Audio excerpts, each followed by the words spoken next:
Bismillah ar-Rahman ar-Rahim. Alhamdulillah. Wa salatu wa salam ala Rasulullah wa ala alihi wa sahbihi ajma'een.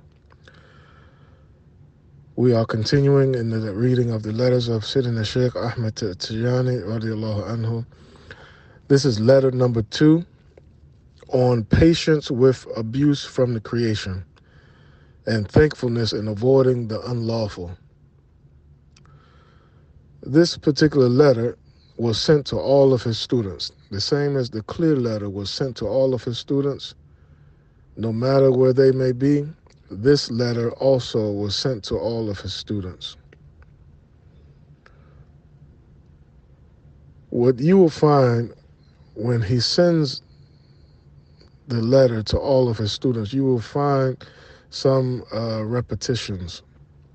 Some things will be emphasized, as we said in the clear letter. You will find some of the things will be repeated again. This is emphasizing certain matters that the Shaykh was really strong in emphasizing to his students, and this is why we are reading these letters in this particular order. Letter number 2, the Shaykh begins, after invoking the name of Allah and praising Allah and sending prayers upon the Prophet ﷺ, to proceed. Ahmad.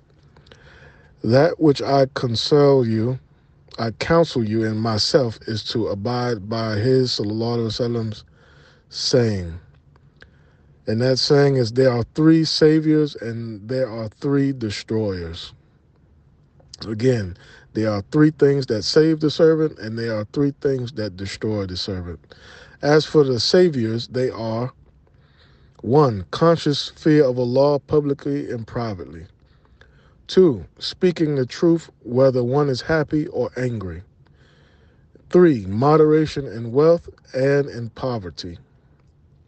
As for the things that destroy the servant: 1, they are obeying greed. 2, following desires. And 3, a man being amazed by his own opinion. Also abide by the Prophet ﷺ's words: there is not below the heavens a greater God that is worshipped apart from Allah than desires that are followed. There are also the Prophet ﷺ's words: do not be anxious to meet the enemy. Rather ask Allah for relief. However, if you do meet them, then be patient. The end of the hadith. The Shaykh continues, even if the last hadith was related regarding the circumstances of jihad through battling the disbelievers, and these times it has been transformed to mean pardoning people's evil acts. To read that last hadith again for the context: do not be anxious to meet the enemy. Rather ask Allah for relief. However, if you do meet them, then be patient. The Shaykh saying that this hadith was particularly about meeting the disbelievers in jihad and being patient with that. And don't be anxious to meet them. Rather ask Allah for relief. But if you do meet them, be patient. Still don't act hastily. The Shaykh is saying this hadith was said regarding the circumstances of jihad, fi sabilillah, fighting against the disbelievers. However, in these times we live in, it has been transformed to mean pardoning people's evil acts. Because when the prophets, in particular, in the walis, when they speak regarding certain matters, they speak in the general terms, but the truth in what they speak generally can be made to have specific meanings. It can be made to have specific meanings. And this is a very unique characteristics of the quotes of the Prophet Muhammad ﷺ and the other prophets. And you'll find that amongst some of his complete inheritors, that when they say something in the general manner, that general manner that they say, the meaning can apply to very many specific things. And the Shaykh is saying, even though this hadith was referring to jihad fi sabilillah against the disbelievers, about being patient with them when you meet them. And in the beginning, if you meet them, you should be patient. Don't be anxious to meet them. He's saying that this hadith in this time specifically can be referred to pardoning people's evil acts. If someone wishes in his heart or intends to enact his evil upon people, Allah will set them upon him in such a way that he will not be able to resist them. Moreover, it is necessary for the slave to ask Allah to relieve him from suffering people's evils and intrigues. Then, if they do attempt to afflict evil upon him, the best course of action, which knowledge requires, is that he respond to their evil with good. Again, if people attempt to afflict someone with evil, the best course of action, which knowledge requires, is that he respond to their evil with good. If he is unable to do that, then he should respond by pardoning and forgiving them, extinguishing the flame of their discord. If he is unable to do that, then he should at least be patient with the enactment of the established divine decree, because the knower of Allah does not see any actions coming from himself or coming from other people or other creation. He sees all actions as either manifestations of Allah's beauty or manifestations of his divine justice or majesticness, his exaltedness and being majestic. You'll see either majestic manifestations or you will see beautiful manifestations. And in the human mind, we see these manifestations. We call these things good and bad.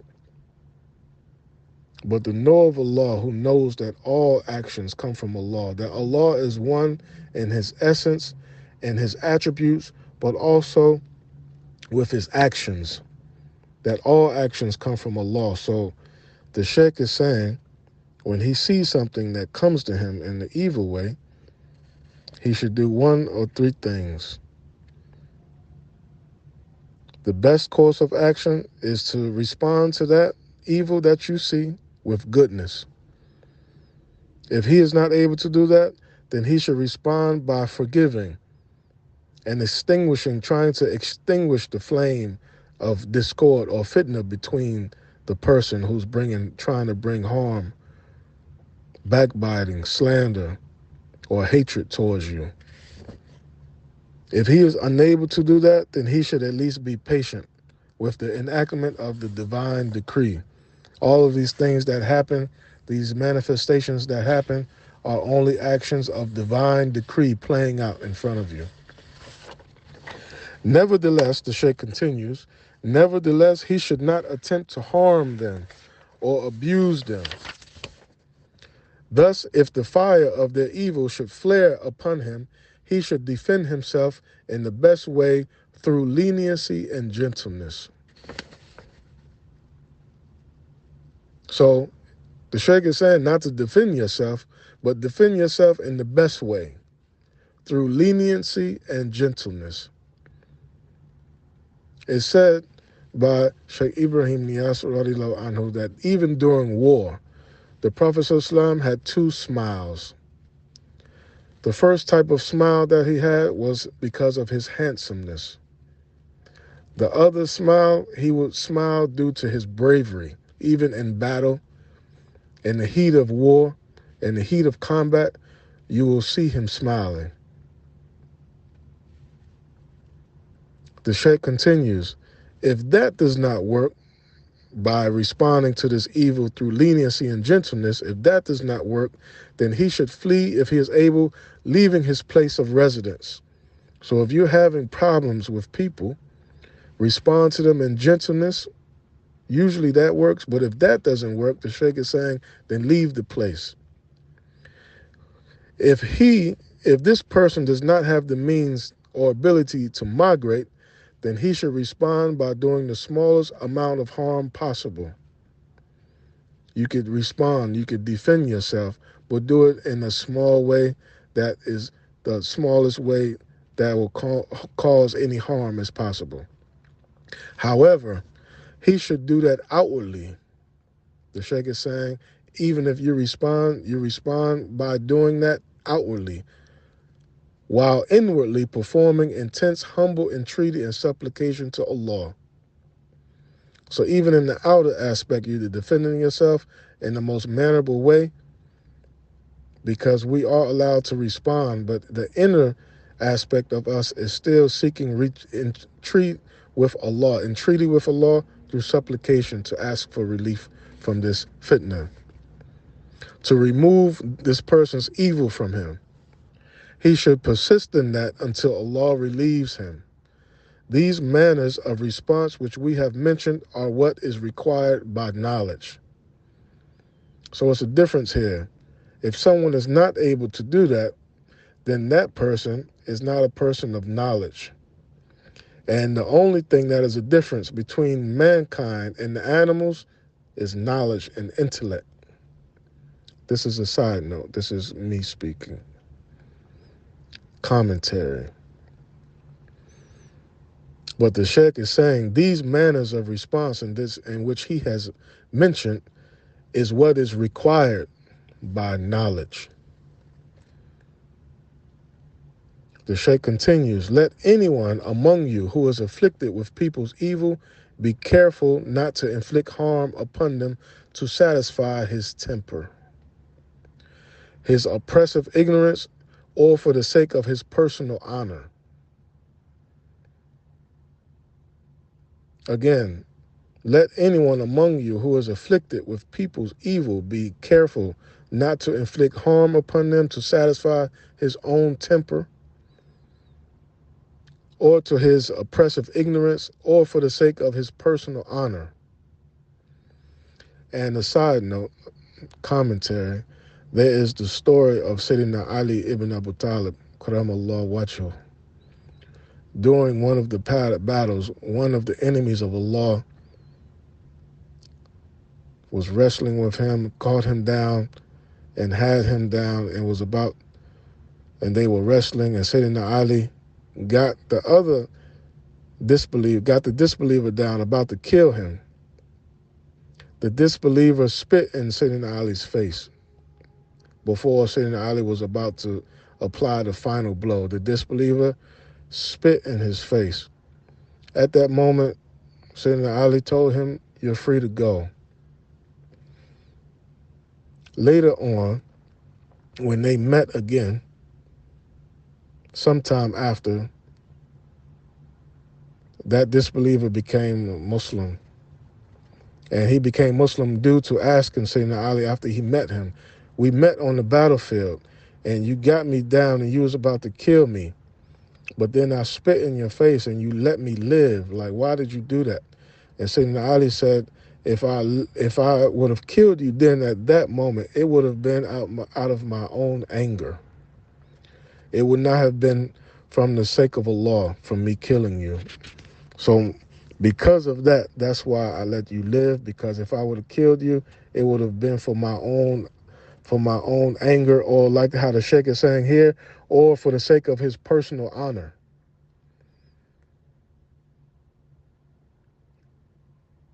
Radiallahu anhu. So the Shaykh continues,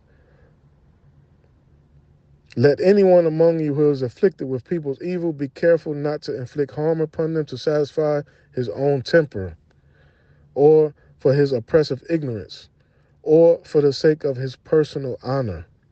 For the oceans of people's evil will overflow onto whoever endeavors to act upon such evil, even if he has been wrong, until he deserves destruction in this world and the hereafter.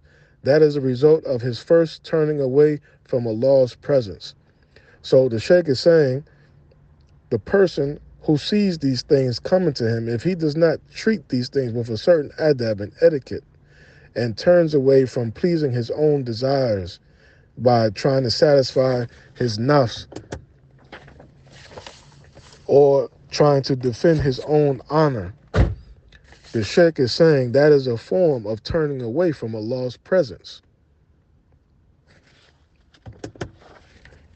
Indeed, if he had fled to Allah with humble entreaty and complaint, recognizing his own incapacity and weakness, Allah would have lifted the harm of people from him, either without a means or by a means in which he will not be exhausted. So the Shaykh in these last few sentences is saying when someone looks at these things and try to transgress the means and not positioning himself to notice that these things are coming from Allah, the people's evil that came to him in the first place will continue to come to him like oceans coming into him. And those oceans will overflow to that person with evil.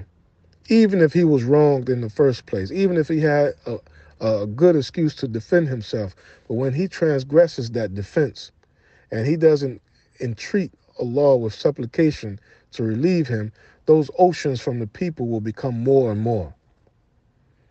However, the Shaykh is saying if he would have fled to Allah with humble entreaty and complaint, recognizing his own weakness, Allah would have lifted the harm of people from him. Without any means or by, either without a means or by a means in which he will not be exhausted. Or Allah will keep them preoccupied with other matters until they are unable to affect him. So the Shaykh is saying the ways in which Allah will defend a person. Either it'll be through a means, like a person defending you, or either a means that you won't recognize. Maybe they'll just forget about it and stop. Or Allah will cause the people who are causing you fitna to turn to other fitna, even among themselves. Or Allah will keep them preoccupied with other matters until they are unable to affect you. The Shaykh continues, either Allah will treat him that way, or he will cause an immense mercy to descend upon him, along with a beautiful patience, which will accompany him until Allah grants him relief.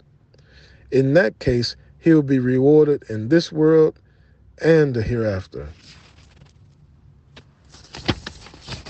As for the reward of this world, it will be in the form of a praiseworthy end to his situation and the manifestation of his help in the creation according to his degree.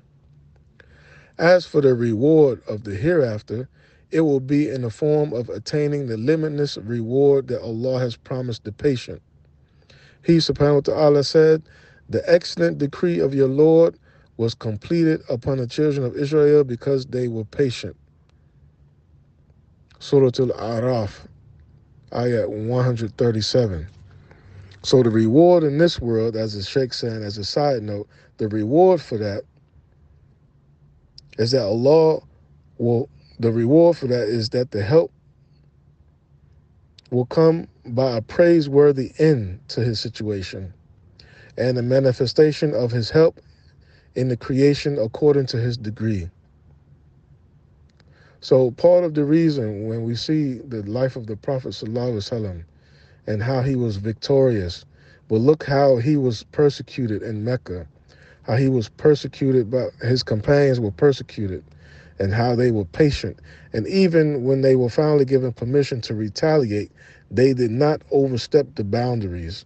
Even when Sayyidina Hamza ibn Abu Talib, the Prophet's beloved uncle, radiallahu anhu, when he was martyred, and they made a necklace out of his nose and ears, and he was mutilated with his liver and other organs out. The Prophet ﷺ and his companions did not retaliate in that same manner, even though they had the right to. But he knew and they knew that these all were from Allah. These were manifestations of Allah's decree, and they were patient with that. And when they did retaliate, when they did have war, they never transgressed any boundaries, and they always sought Allah's help. The Prophet ﷺ, whenever he went to war and was outnumbered, he was always before that and during the battle in the state of dua. The marching cry of the Muslims during all of their battles was Hasbunallah wa ni'mal wakil. And through this adab and etiquette, their gift was for Fatu Mecca. Mecca was open to them. Allah gave their situation, like the Shaykh said, a praiseworthy end to this situation and the manifestation of his help. And the reward in the hereafter will be in the form of attaining the limitless reward that Allah said that will come to the patient. And the last verse of Quran about the patient, indeed Allah is with the patient. Ayat Surah Baqarah, ayat 153. Allah also said, quoting his prophet Yusuf, if someone fears Allah and is patient, Allah will not waste the reward of the doers of good. Surah Yusuf, ayat 90. Allah subhanahu wa ta'ala said, if you inflict punishment, then inflict it in a similar way in which it has been inflicted upon you. Surah An-Nahl, ayat 126. And there are many other verses of the same meaning.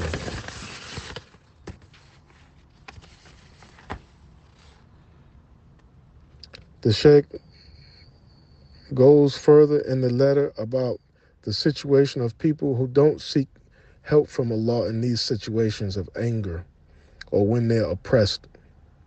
So this particular letter is a very, you see that the Shaykh lived more than 200 years ago, but we see that these truths that are coming about in this letter and other letters are matters that are specific to all the times. And even so, this one that we live in which all of us have people who have abused us, people who have slandered us, people who have done us wrong. And it is natural for the human ego and emotions to flare up in fire and want revenge and want to protect our personal honor. But the Shaykh is saying we should all turn to Allah in all of those situations, even if we are able to defend ourselves. And even if we inflict a equal punishment than what was inflicted to us, it should be in the most kind and gentle way. And even if we do that on the outer sense, in our inner selves, we should still be seeking help from Allah in these situations. May Allah make us among those who always seek His help in every situation, no matter what it may be. Even if our outer selves may do something which may require a defense or an infliction that we've been inflicted upon, may our inner selves and all of ourselves always be in the presence of Allah, seeking His help. We will continue with this letter tomorrow, inshallah. اللهم صل على سيدنا محمد الفاتح لما أغلق والخاتم لما سبق الناصر الحق بالحق والهادي إلى صراطك المستقيم وعلى آله حق قدره ومقدار العظيم سبحان ربك رب العزة عما يصفون وسلام على المرسلين والحمد لله رب العالمين.